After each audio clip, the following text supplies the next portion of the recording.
juste après les législatives, effectivement, le nouveau Front populaire, qui en nombre de sièges est effectivement majoritaire, mais n'a pas la majorité absolue, loin de là, l'Assemblée nationale, disait, voilà, il faut, et il apporte, que le président de la République choisisse son Premier ministre parmi nous.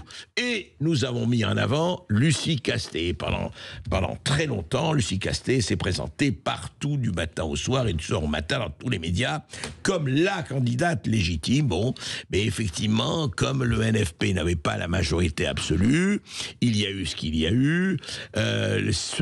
Il appartient quand même au président de la République, et oui, de choisir son Premier ministre ou sa Première ministre. Et hier, Marc Gauthier nous a bien expliqué que ce n'est vraiment pas un motif de destitution, loin de là, du point de vue de la Constitution. Donc, Lucie Castet n'a pas été à Matignon, et c'est, comme vous le savez, notre admirable, et non, on est très content, pourquoi pas, on va le juger aux actes, Michel Barnier. Mais en attendant, elle continue, Lucie Castet, c'est normal, à passer dans les médias. Et hier, elle est passée sur BFM TV.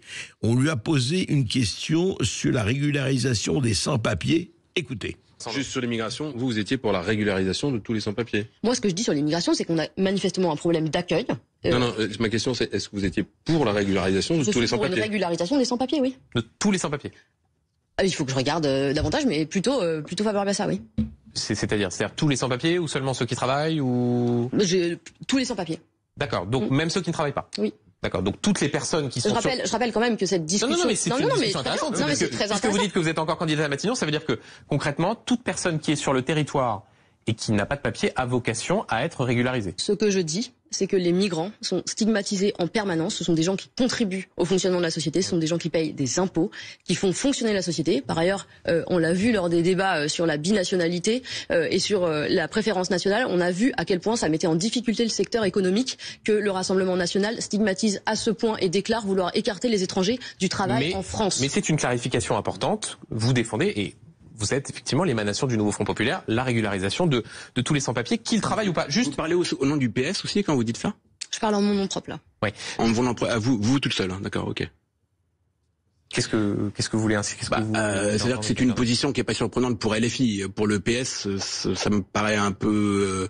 Je pense qu'il faut une régularisation importante des sans-papiers. Je ne sais pas si c'est l'intégralité, il faudra que je regarde. Si vous voulez, la prochaine fois que je viens, on en reparle pour que je confirme cette position. Alors là, c'est très intéressant, très très intéressant. Vous avez vu un exercice in vivo de quelqu'un qui devait être à Matignon, c'est-à-dire gouverner la France. Elle commence à dire, moi je suis à régularisation de tous les sans-papiers. Il n'y a pas de problème, qui travaille pas, allez, tout le monde, illégal, allez, tout le monde. Allez, demain, il y en a tant, après-demain, encore plus, il n'y a pas de problème, on y va, open bar, le pass, allons-y. Et puis après, on lui dit, mais attendez, c'est peut-être la position de LFI, c'est la position de LFI, la France Insoumise, mais le PS. Ah ben, et alors là, il y a un moment de silence, à l'écran, c'est encore plus intéressant. Elle dit, écoutez, je ne sais pas, là, oui, le PS, peut-être pas, là, il faudrait que je revoie. Il dit, oui, en partie, non, ce n'est plus la totalité, c'est en partie. Écoutez, la prochaine fois, je regarderai mes papiers, je vais voir. Mais attendez... Elle parle en son nom. Depuis quand un homme politique qui est censé représenter tout le monde, toute la gauche, parle en son nom? Ça veut dire quoi? Ça veut dire que elle a le droit d'avoir son opinion, ça, il n'y a aucun problème. Mais elle parle au nom de qui? Elle était censée être à Matignon. C'est très intéressant. Vous voyez, voir comment la parole politique, on en arrive à dire n'importe quoi, et après essayer de se corriger plus ou moins...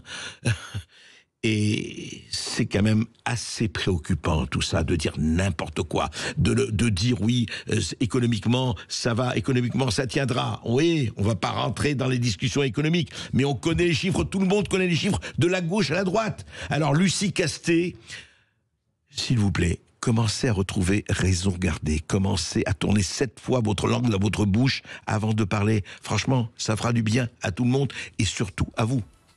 Sud Radio.